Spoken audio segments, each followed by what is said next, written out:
우리가 고민하는 부분에 대해서 디스커션을 하려고 케이스를 만들었습니다. 먼저 보시겠습니다.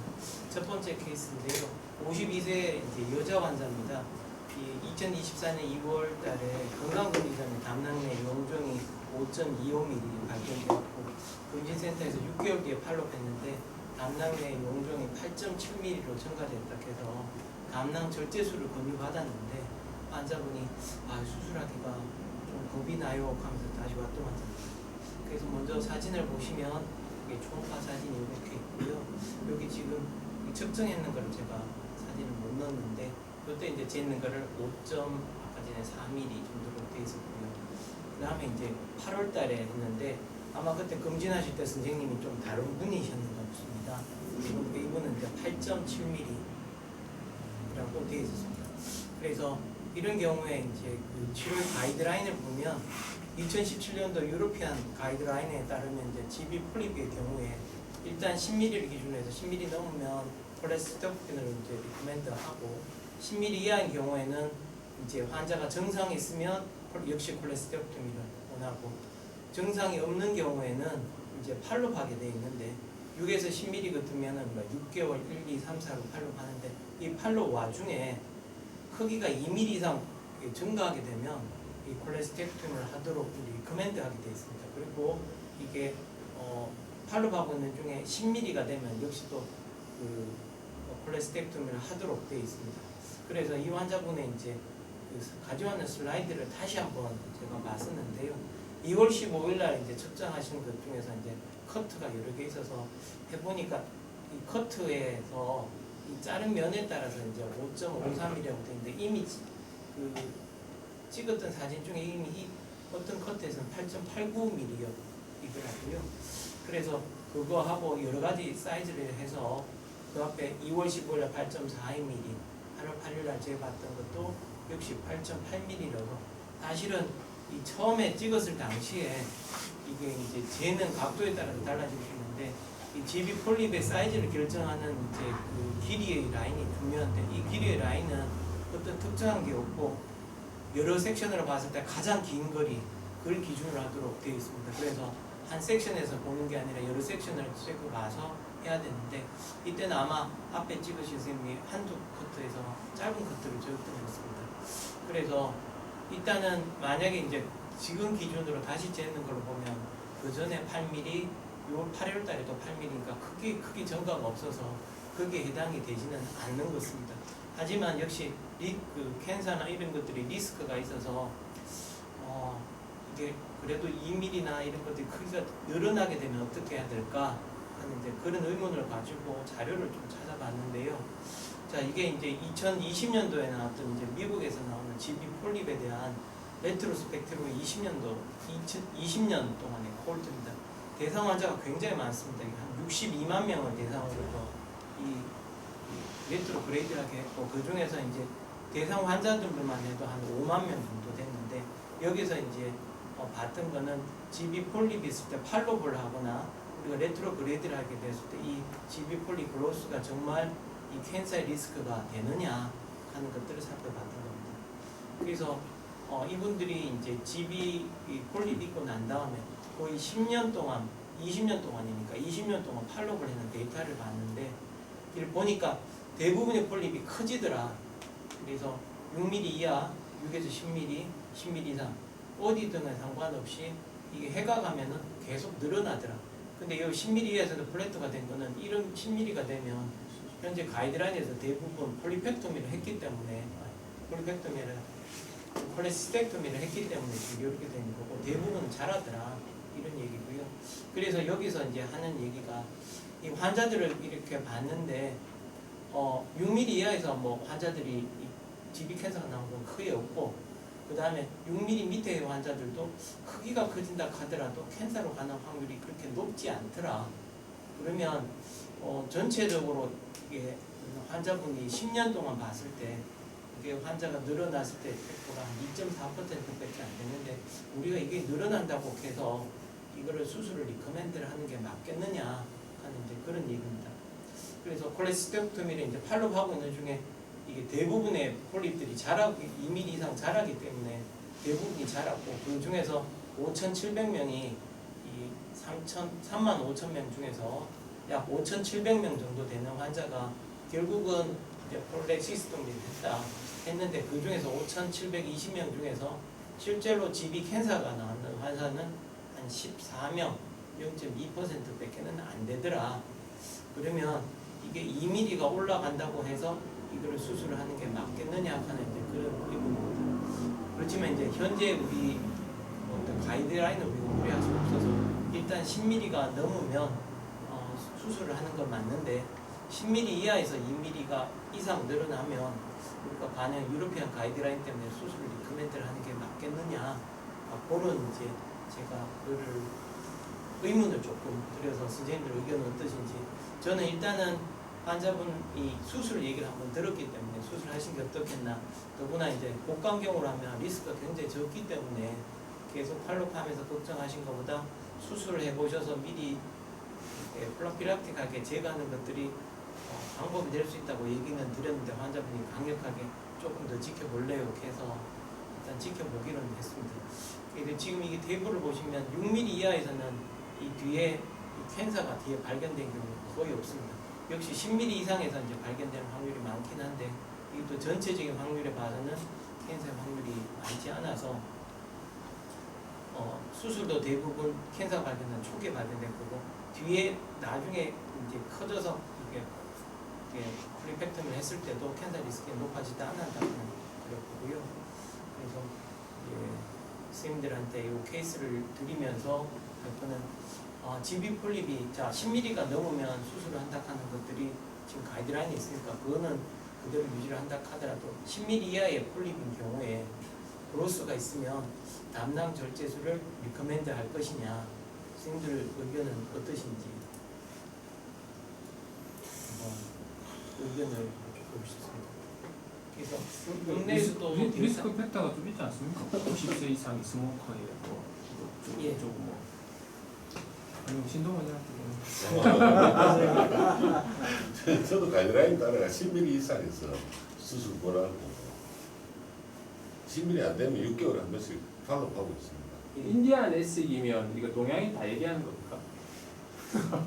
인디안 S 미국 유럽 쪽에 그거라서 이게 동양인을 의미하는지 그건 제가 잘 모르겠습니다. 미국 인디안들이 다 동양인들 아닙니까? 폴리네시아라고. 이게 인디안 가는 게 이게 동양인을 의미하는 의미인지 그건 잘 모르겠습니다. 그렇지만 우리나라 사람 많이 했어. 그래서 지금 리스크 팩터를 보시면 리스크 팩터가 있으면 팔로우를 이제 6개월, 1년, 2년, 3년, 4년, 5년 이렇게 이제 좀 짧게 해서 하게 되고 여기서 이제 제일 큰 거는 이제 뭐 심텀이 있으면 수술을 하는데 이렇게 이제 리스크 팩터가 있을 경우에 환자가 이렇게 늘어나면 이게 역시도 크기 증가거든요. 10mm 미만에서는 사실은 아까 전에 데이터를 보시면 10mm 이하에서는 10만 명당 계산했는 이제 캔서 리스크예요. 환자 발견된 환자가 10mm 미만은 8.7명 정도 이렇게 난다고. 역시 근데 10mm를 넘어서면 이게 확연하게 늘어나서 이걸 받아들이는데 10mm 이하에서 그러니까 크기가 커지면 우리가 수술을 리커멘드 해야 될까 하는 이제 의문을 좀 이제 궁금증을 가지고 이제 한번 했고요. 그래서 일단 그 환자는 그 앞에 사이즈 측정을 다시 받는 걸로 크기가 늘어난 게 없었기 때문에 일단 제가 팔로 환자를 봤는데 근데 보면 이 데이터를 보면 대부분의 환자 거의 60% 이상의 환자가 매년 증가한다라고 사이즈가 팔로 보면 증가한다고 되어 있어서 환자들이 거의 한 30%, 40%가 결국은 폴리펙토미를 하게 되었다. 그래서 한 6,000명, 5,000에서 6,000명 정도 하게 되었다. 근데 거기서 실제로 캔서는 한 12명 정도밖에 되지 않았다. 이런 것들이 있어서 언제 타이밍하는지가 중요하지. 선생님이 말을 아끼셔서 제가 먼저 얘기를 꺼내면 불쏘시개가 될 것 같아요. 그 얘기 드리면 2mm가 커졌다 하는 게 원래 폴립 사이즈가 2mm였는데 2mm가 더 커졌다. 그거는 100%가 증가를 했는 거고요. 원래 사이즈가 4mm였는데 2mm가 커졌다. 그건 50%가 커졌는 거기 때문에 똑같은 2mm라도 그거를 좀 다르게 받아들여야 될 필요가 있지 않나라고 생각을 하고요. 그리고 우리가 저기 지금 가이드라인은 레트로스펙티브하게 옛날 데이터를 갖고 하는 건데 그 20년 전의 수술 방법이랑 지금 수술 방법이랑 지금 단일 복강경도 설명을 해주셨는데 저는 저번에 얘기 그 리로버시로시스 그 얘기를 하면서 말씀드렸듯이 뭔가 조금 더 적극적으로 하는 게 좋지 않겠나. 우리가 대장도 따지고 보면은 암이 아닌데 수술을 다 해버리지 않습니까? 폴리펙토미를 다 하지 않습니까? 그죠? 그것처럼 미리 해갖고 만약에 수술에 대한 버든이 더 크다고 생각되면은 수술을 안 하는 게 맞지만 아주 고령이거나 또는 코모비디티가 있어서 뭐 수술의 위험성이 더 크다거나 이러면 단일 복강경이라도 안 하는 게 맞겠지만 특별한 리스크가 없고 또한 8, 9mm 정도 사이즈라면 10mm가 안 됐더라도 미리 해서 만약에 수술의 버든 또한 낮고 또한 만약에 이거를 놔두고 매년 동안 계속 6개월 동안 초음파 찍거나 뭐 매년 CT 찍거나 이래갖고 거기에 대한 경제적인 부담이라든가 뭐 환자의 불안이라든가 뭐 그런 거를 고려했을 때 만약에 저라면 5에서 8mm 정도로 늘었다면 2mm 늘었다면은 차라리 수술해버리는 게 경제적으로나 이런 면에서는 또 전체적인 사회적 또 소셜 뭐 무슨 의료 비용 면에서는 또 이득이지 않을까. 네. 두 가지 측면에서는 저는 일단 저런 경우라면은 안일값이라도 수술을 해버리는 게 나중에 오히려 진짜 암이 돼서 수술해서 나중에 거기에 대해서 다시 또 라디오 항암 치료라든가 뭐 이런 것들을 고민하면 오히려 사회 경제적인 비용에서도 훨씬 더 이득이다. 환자 본인으로 봐서도 더 이득이다. 저는 수술 쪽을 더 적극 권합니다. 폴리시스틱도 이후에 뭐 다이아리아를 많이 한다거나 또 이제 뭐 그가 관계가 있는지 모르지만 복통을 호소하시는 분들이 가끔 있지 않습니까? 그래서 뭐 그때도 뭐 큰 수술이 아니고 문제가 없긴 한데 우리가 이제 그런 기준을 내가 수술할지 안 할지 결정하는 거는 이게 아데노마인지 아니 다른 뭐 콜레스테롤 폴립이나 이런 것을 이제 구분하기 위한 기준인데 그 명확한 기준이 없기 때문에 사이즈가 제일 중요하고 뭐 세사일하거나 뭐 싱글이거나 뭐 이런 여러 가지 기준을 두잖아요, 그죠? 리스크했거나 그래서 이게 이제 콜레스테롤 폴립이 크게 자라갖고 아데노마가 되진 않거든요. 네. 처음에 아데노마가 되게 되거든요. 그래서 그걸 이제 구분하기가 어렵기 때문에 여러 가지 기준들을 보고 우리가 하는 거고 그 총파가 이제 진단하는데 아주 결정적인 역할을 하기 때문에 총파를 보고 판단을 하는 것 같습니다. 그래서 아데노마 같으면 수술하면 되고 영 여러 개 있고 뭐 좀 지저분하더라도 콜레스테롤 폴립 여러 개 있는 것 같으면 안 해도 되는데 그거는 이제 기준을 참조해가지고 좋은 방향으로 이제 결정을 해야 되고 그 사이즈가 중요한 것 같습니다. 그리고 여러 사람이 하다 보니까 우리도 두 사람이 같이 하는데 뭐 제가 또 큰데 원래 작년에 2개였는데 올해는 4개다 이라고 뭐 사이즈가 뭐 3mm였는데 6mm 이러면 이제 환자만 걱정하잖아요. 새로 생겼어요. 뭐 크기가 작았어요. 이렇게 하면 저는 그냥 얼어버리거든요. 그래서 사람마다 다르고 재는 게 결정적으로 크기가 중요한 것 같고 또 특히 싱글인 경우에 그래서 의심이 되면 충분히 환자한테 설명해갖고 환자가 결정을 해야 되겠죠. 1cm가 안 되더라도 이게 좀 자라고 뭐 하나밖에 없고 뭐 의미 있게 자랐다고 생각되면 권유를 해야 되는 게 맞고 그렇지 않으면은 이제 여러 개 있고 좀 작고 뭐 조금 큰 것 같긴 한데 뭐 그렇게 전체적인 사이즈가 크지 않을 경우에는 좀 지켜봐 볼 수 있고 환자한테 그렇게 설명할 수 있을 것 같습니다. 근데 이 환자 혹시 블러드 플로우는 확인해 보셨습니까? 칼라돼 보셨습니까?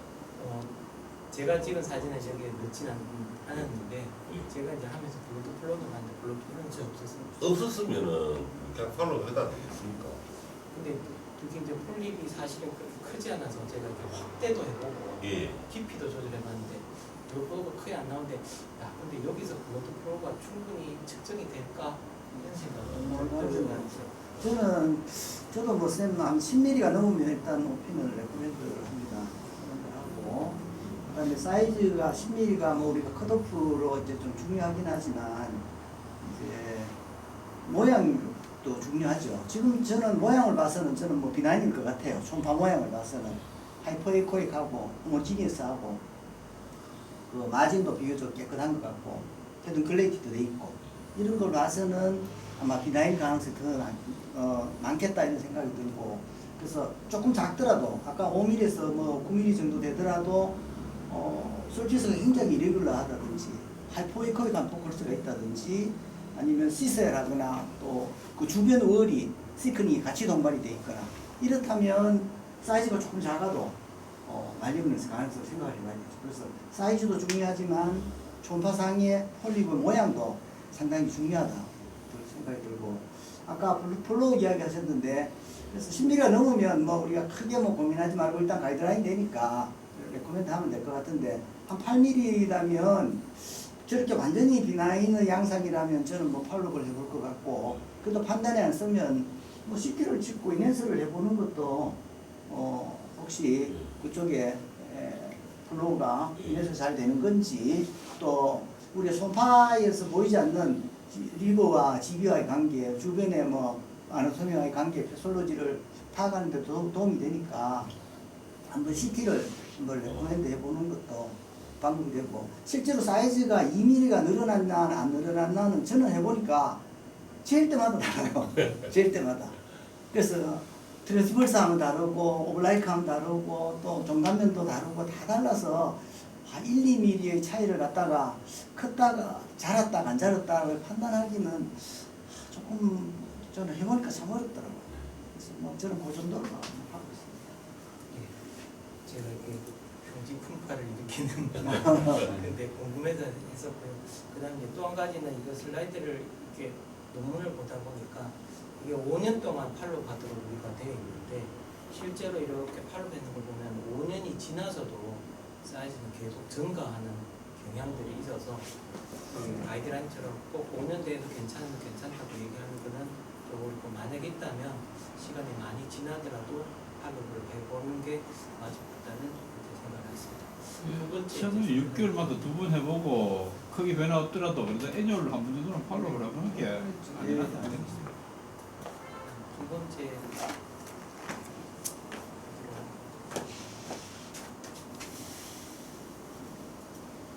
근데 그 GB 수술하고 나면 합병증이 거의 없습니까? 그게 저 아까 말씀하셨는 다이어리아하고 이게 우선에 좀 있는데 그게 심리 치료가 정말 중요합니다. 아니 근데 저는 GB를 2개 좀 많이 환자를 보는 것도 아닌데 2명을 보냈는데 한 명은 임팍이 와가지고 환자가 GB 때다가 그 다음 또 한 명은 젊은 여자였는데 리익이 돼가지고 처음에 고병 갔다가 데려갔다 이렇게 째가지고 왔는데 제가 미안해가지고 그리고 또 보니까 뭐 사실은 좀 과하게 지금 합병증 생길 수 있습니다. 있는데 저도 뭐 많이 저질러 받고 한데 수술이라는 게 항상 모든 그러니까 사실 그런 얘기 하잖아요. 뭐 0.3% 합병증 얘기하는데 그때 어떤 선생님이 그 얘기 하더라고요. 그러니까 자기는 평생 합병증 안 해봤다면 그만큼 지만큼 그런 케이스를 아닌 거라고. 합병증 겪어봐야 그만큼 그 통계가 나오는 그건데 그래서 사실 우리는 또 보내는 입장이니까 쉽게 너무 생각해서 집에 그냥 떼세요. 뭐 그랬는데 오늘 환자가 임팍 맞고 오고 배를 이리 째가지고 오니까 저는 할 말이 없더라고요. 뭐 집이 스터도 좀 커서 그냥 소화도 안 되고 아파가지고 그냥 보냈어 했는데 그래서 수술할 때는 확실히 나름대로 기준을 갖고 그리고 또 그렇지 않겠나. 외과 의사가 또 정말 중요한 역할을 해줘야 되는 게 뭔가 하면 설명을 잘해줘야 됩니다. 그리고 저는 이제 꼭 수술하고 나면 GB 그 스페시멘 사진을 찍어가지고 이게 열기 전하고 열어가지고 스톤이 벌벌한 거 하고 이래가 프린트를 해가 환자분한테 갖다 드려요. 좀 계기 사진 샘플로 그 이제 선물이다 하고 드려요. 그럼 이게 내 몸에 이런 병덩어리가 있었구나 이래 생각을 하니까 설득이 있네, 그죠? 환자분들이 웬만한 인슈어런스가 되는 저 불편감에 대해서는 컴플레인이 없어요. 근데 그걸 특히 요새 그 구병원 선생님들이 좀 환자들이 컴플레인을 많이 하더라고. 설명을 잘 안 해준다고. 저한테 몇 분 오셨었거든요. 근무 때문에. 그 구병원이 지금 대박이 나가지고 의료사태 때문에 수술하고 1차 의원급은 저희들은 별 차이가 없는데 내과 선생님들하고 같이 막 물리가 돌아가니까 별 차이가 없는데 이제 2차 병원급들은 지금 뭐 환자가 터져나가는데 당군이 내 최대 보황이라고 얘기하긴 했는데. 다이버티클라이티스 좀 심해도 입원 안 시키시더라고요. 그지? 네, 다음 케이스. 그렇지 않겠습니다. 큐트 다이버티클라이티스 환자입니다. 저는 이렇게 GI 환자를 잘 보는 경우가 많지 않은데 이번에 한번 봐서 이제 올렸습니다. 53세 남자 환자인데 제일 처음에 오실 때는 설사하고 복통으로 오셔서 장염으로 약을 드렸는데 약 먹고 좀 괜찮으시다가 한 이틀 전부터 왼쪽 그 라이트 쿼드란 쪽 통증이 많이 심해서 오셨습니다. 그래서 피지컬 상에 레프트 로우 쿼드란 쪽에 텐더니시가 많이 심했습니다. 그래서 일단은 제가 한번 대보자 싶어서 초음파를 봤고요. 좌측 대장 종스캔이고 종스캔을 하는 중에 지금 오른쪽에 아래쪽 부분에 약간 좀 다르다 싶어서 그쪽을 이제 돌려봤습니다. 거기 보기 전에 이렇게 조금 바울월 쪽 바깥쪽 좀 튀어나온 게 이렇게 좀 보이고 그 다음에 트랜스버스하게 돌리니까 이렇게 이데마터스하게 좀 체인지가 좀 바울월이 좀 보이는 것처럼 보이고 이 양쪽에 이제 팩 쪽에 인필트레이션이 좀 이제 증가된 것처럼 보이는 장이 좀 보는 소견, 이거 염증이 있겠구나 이런 소견을 잡았습니다. 그래서 그거를 이제 시리즈별로 이렇게 잡았는데 실제로 여기서 한 카트 한 카트 내려가서 마지막에 이렇게 보였는데 실제로 다이버티클론이 의심되는 부위는 지금 제가 봐서는 제일 처음에는 여기가 아닌가 이렇게 생각하는데 확실하게 위치는 잘 못 잡았습니다. 그래서 일단 환자는 CT를 찍었습니다. CT를 찍었고 지금 이쪽 부분 라이트, 레프트 그 콜론 부분부터 밑에 내려가면 이거 조금씩 폐 쪽에 염증이 조금씩 보이고 본 밑으로 가면 이렇게 이 부분에 이쪽이 다이버티클룸 아니겠나 생각이 들고 이 근처 쪽으로 그 패티 인필트레이션이 조금 더 증가된 것 같습니다. 그리고 볼 밑으로도 조금 보이고 요 밑으로도 또 하나 보이고 그 다음에 요 정도 돼서 일단 CT에서는 다이버티클라이티스 여기도 다이버티클라이티스 됐고 그래서 환자는 일단 3일 동안 금식시키고 셀파클하고 메트로니다졸라에서 3일 정도 약 드리고 정상 압하시 내원하시도록 했습니다. 뒤에 사진은 제가 환자분이 딴 병원 가셨다가 해서 제가 못 찍었는데요. 그래서 여기서 이제 제가 그 딴 병원에서도 일단은 안티 쓰고 그래가지고 좋아지셨다는 얘기만 들었는데 여기서 이제 제가 아마 다이버티클라이티스 때 안티를 어떻게 써야 되나 싶어서 가이드라인을 이제 19년도 가이드라인을 찾아봤습니다. 그래서 지금 현재 2019년도 나이스 가이드라인은 뷰트 다이버티클라이티스를 하더라도 환자가 그렇게 시크하지 않으면 안티 쓰지 마라. 그리고 혹시나 이제 퍼폴레이션 될 수 있으니까 아날제식은 쓰지 말고 파라세마톨 같은 거 쓰라. 그다음 환자가 아프면 허락하고 증상을 지켜보라고 돼 있는데 이게 이제 우리가 보게 되는 환자들은 대부분 컴플리케이티드된 이제 아마 다이버티클라이티스에 해당이 되는 것 같습니다. 예를 들어서 이게 어큐트 컴플리케이티드 어큐트 다이버티클라이티스에 해당되는 증상들 중에서 여러 가지가 있는데 대부분 우리가 이제 진찰에서 보게 된 거는 압도말 텐더니스 또는 리지트나 가딩 또 가벼운 텐더니스가 있을 때 우리가 이제 의심할 수 있어서 우리가 보는 환자들은 아마 대부분 다 일단은 컴플리케이티드 어큐트 다이버티클라이티스로 생각을 하고 치료를 해야 될 것 같은데 어큐트 컴플리케이티드 어큐트 다이버티클라이티스 경우에는 이제 미국 가이드라인에서는 일단 CBC 그 다음에 일렉트로라이트 CRP 같은 걸 해봐서 올라가 있으면 바로 CT를 찍어라. 그러니까 초음파를 권하는 게 아니라 CT를 찍으라고 되어 있고 CT가 가장 정확하기 때문에 CT를 찍고 아주 엑셀런트한 사람이 있으면 손으로 해보라고 되어 있었습니다. 그래서 그리고 환자가 이제 컨디션이 안 좋거나 그렇다면 이제 안티를 쓰게 되는데 안티에 대해서는 이렇게 리커멘드하고 있었습니다. 생각하고 다르게 아목사실린을 쓰라고 돼 있고요. 아목사실린을 5일 정도 쓰라고 돼 있고 아목사실린이나 이런 것들을 쓰지 못 아목사실린이 아니라 여기 클라비큘레이티드 같이 돼 있는 것들을 서브락탐제저 같이 된 걸 쓰라고 돼 있고 만약 그게 안 되면 세파계통하고 메트로니다졸을 같이 쓰라고 이렇게 돼 있었습니다. 또는 이런 약을 쓰기도 좀 만약에 환자가 많이 안 좋거나 좀 톡식하면 시프로플록사신을 이렇게 돼 있는데 라고 돼 있었습니다. 그래서 제가 이제 그 케이스를 하고 이제 궁금했던 거는 이 환자들이 금식이 필요할까? 처음에는 이제 배가 아파지가 금식을 시키라 했는데 금식을 언제까지 시켜야 될까? 어느 정도까지 시켜야 될까? 보통은 금식을 시키라고 하면 이제 입원을 시켜야 되거나 그런 경우가 있어서 금식에 대한 얘기가 있는 걸 봤는데 나이스 가이드라인에서는 특별하게 금식이나 이런 데한 얘기는 없더라고요.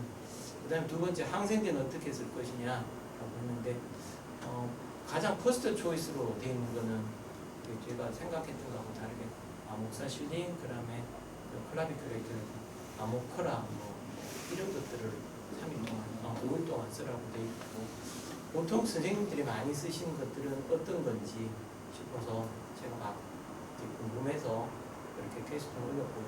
보통 많이 쓰신 거는 세파하고 메트로는 어네어로브 같은 걸 잡아야 되니까 이렇게 쓰시는 것 같은데 어떻게 쓰시는지 제가 궁금했고요.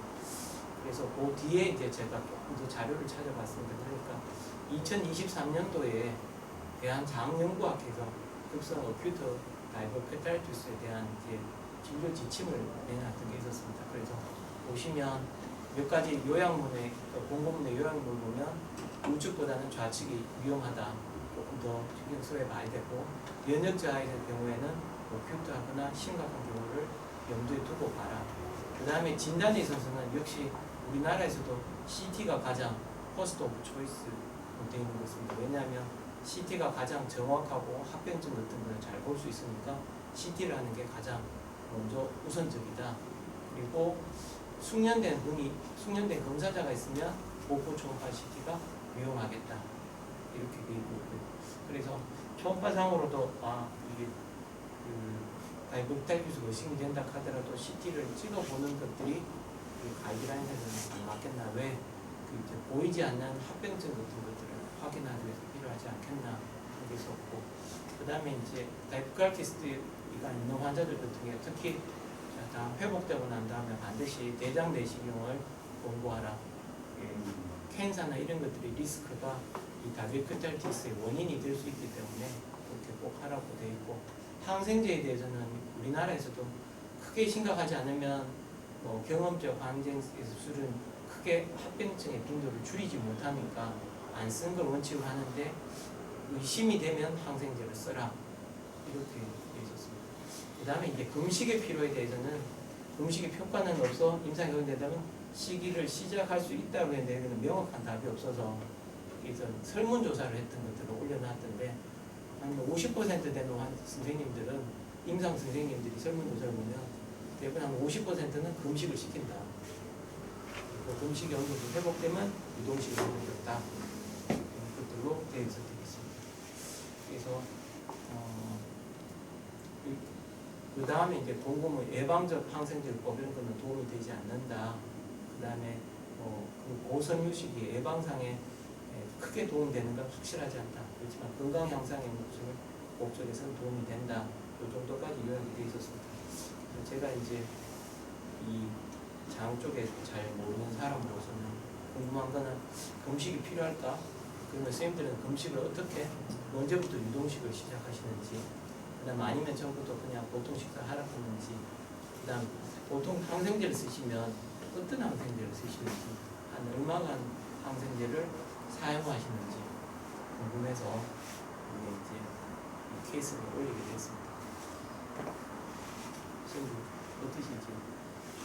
저는 배례로 올 정도 되는 환자는 저는 금식을 안 시킵니다. 항생제도 안 쓰고. 그래, 이때까지 아직 그래갖고 뭐 합병 생겨난 데 없었고. 랩터 사이즈, 라이트 사이즈 식사를 마찬가지로 그냥 전부 다. 보통처럼 그냥 그대로 하라고 하시면 예, 현재 저는 그냥 그 식사를 대신인데 자극적인 걸 좀 피하고 그래서 처음에는 한 이틀 정도는 뭐 유동식을 하든지 네. 본인 뭐 그렇게 좀 시키고 그 다음에 그 자극적인 좀 피하고 항생제 안 쓰고 그냥 뭐 일반적인 약수도 뭐 대충 잘 놨던데 지금 일반적인 약하는 거는 이제 진통제나 진경제 정도. 진경제나 진경제 뭐 좀 주고 타이레놀 좀 주고 뭐 타이레놀도 뭐 배 되게 안 아프면 타이레놀도 안 주고 그냥 뭐 배부티 이런 거 좀 주고 그렇게 해도 뭐 유산균 주고 이래도 잘 놨던데 저는 그렇게 이제 치료를 했고 아직까지 항생제를 제가 다이어트 클래스에 사용해 본 적은 없는 것 같습니다 저는. 이게 한 5, 6년 전에 김대현 선생님이 강의 한번 하셨는데 항생제 오벤틴 쓰면 됩니다. 그 아까 이야기했듯이 오벤틴. 네. 전원을 해보니까 2차 병원에서는 세파하고 이세세파하고 드로렌자뇨를 쓰더라고요. 보통. 전원을 해보니까 보통은 그렇게 쓰는 것 같아요. 저는 뭐 별로 안 심하고 그거 뇌에서 팔아파할 사람이면 오벤틴 줍니다. 우리는 네. 며칠 정도 쓰십니까? 우리는 청파를 하니까 팔로우할 수 있고 며칠 만에 금방 좋아질 수 있거든요. 그래서 보통 한 2, 3일 뒤 팔로우가 괜찮으면 끊고. 지금 이 환자 3일 뒤에는 한번 왔었던데 초음파산이를 했는데 생각보다 이게 붓기가 많이 줄지는 않더라고요. 많이 이 주는 다이버티클라이티스가 정도가 차이가 많습니다. 되게 제 케이스에는 포포레이션이 돼가지고 포포레이션이 돼도 뭐 세게 이렇게 둘러싸가지고 주위에 염증을 이렇게 이제 둘러싸는 그런 모양이거든요. 근데 수술은 요즘은 안 하더라고요. 요즘은 웬만하면 드레이니지도 안 하고 그냥 금식하고 격식하고 그런 사람들은 컴플리케이션이 왔는 사람들 그렇고 한 개만 얻는 경우도 있고 너무 심해갖고 주위에 다이버티클륨 막 둘러싸고 콜론도 많이 두꺼워져 있고 이런 경우도 있거든요. 그런 경우는 이제 입원해가지고 금식하고 치료해야 되겠고 아주 작고 뭐 하나 정도 있고 환자가 증상이 많이 안 심하면은 그냥 외래로 다니죠. 외래를 다닌다는 거는 금식을 안 한단 말이잖아요, 결국에는. 그렇죠? 그래서 그런 경우는 이제 뭐 하루 정도는 금식하고 그 다음 날부터 뭐 유동식하고 뭐 그런 식으로 하고 며칠 뒤에 팔로업해서 결정합니다. 그 팔로우는 어떻게 하십니까? CBC나 뭐 뇌부로 아닙니다. 그 초파하면 되지 않습니까? 거기는 초파를 보면 금방 좋아지는 게 보이거든요. 이게. 그러니까 뭐 환자가 안 오면 할 수 없지만 그거는 환자 사정에 따라서 바쁘다고 하면은 뭐 한 5일, 3일에서 5일 정도 맡겨주고 그냥 안 올 수도 있고 환자가 안 그러면 뭐 한 3일 정도 뒤에 하러 신동훈 생각 어떠세요? 외과에서 뭐 근데 문제는 그 아까 그 굉장히 중요한 지적이 있었는데 가딩이 있고 리지디티가 있는 그거는 빰벨이거든요. 예, 그러니까 다이버티클라이티스인데 가딩이 있고 리지디티가 있으면 이거는 이제 그 아일이나 뭐 피가 새는 게 아니고 똥이 지금 뱃속으로 새고 있는 거거든요. 그 환자 sepsis로 갈 수 있어요. 그래서 일단 그런 피지컬 소견이 굉장히 중요하고 그 다음에 왼쪽이냐 오른쪽이냐. 그러니까 오른쪽은 픽세이션 내 가지고 아까 말씀하신 것처럼 시로프대가 이게 내가 방어할 수 있는 기 훨씬 유리한 자리가 오른쪽이고 시그모이드 콜론은 이렇게 리던던트하기 때문에 뱃속에 많이 놀다 보니까 여기 인플라메이션이 생기면은 터질 확률이 훨씬 높거든요. 그래서 왼쪽이냐 오른쪽이냐도 아까 그 가이드라인에 그 굉장히 중요한 그게 되고 그래서 저 같은 경우에는 막 가딩이 있으면은 겁나서 저 안 보고 보냅니다.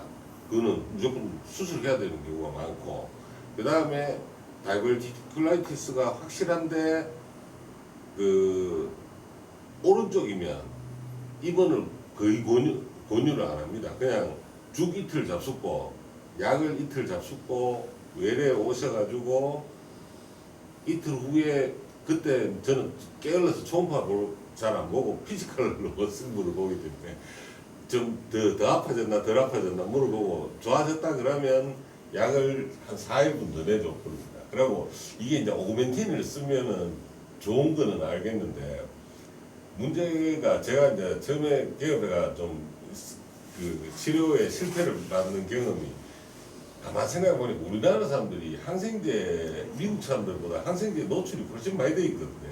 그러니까 오구멘틴스가 잘 나더라고요.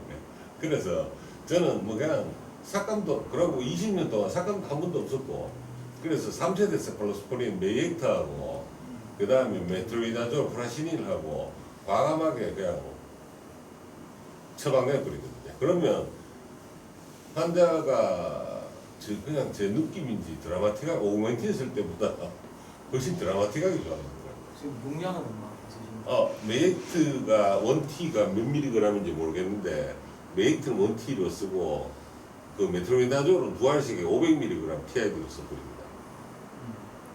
메트로이다졸이 250mg. 예, 프라시닌이 예. 그래서 근데 아마 그 메트로이다졸이나 세파나 이런 게 오랄로 흡수하면 잘 흡수가 안 돼서 옛날에 그렇게 배웠던 것 같긴 한데. 제가 전에 어디 학회에서 들었는데 메트로이다졸은 그 주사제하고 경부용하고가 그 혈중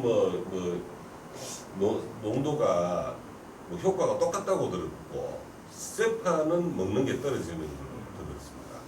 그래서 저는 오른쪽 계실 환자들은 입원을 안 시킵니다. 안 시키고 그냥 약소가 집에 보내고 왼쪽 계실이고 조금 심하게 단단하다 싶으면 저는 병실이 있으니까 입원시키고 그 다음에 이건 너무 딱딱하다 이러면 이거는 제가 잘못 붙잡고 있으면 똥배리 수술해가 저 인공항문내가 나오는 사람들이 있거든요. 한 번씩. 그런데 잘못 엮이면 큰일 나니까 빨리 보냅니다. 지금 큰일 났다. 그 사진에 약간 봐야 되는데 사진 한 장 보여주실래요? 피지컬이 제일 중요한 거예요.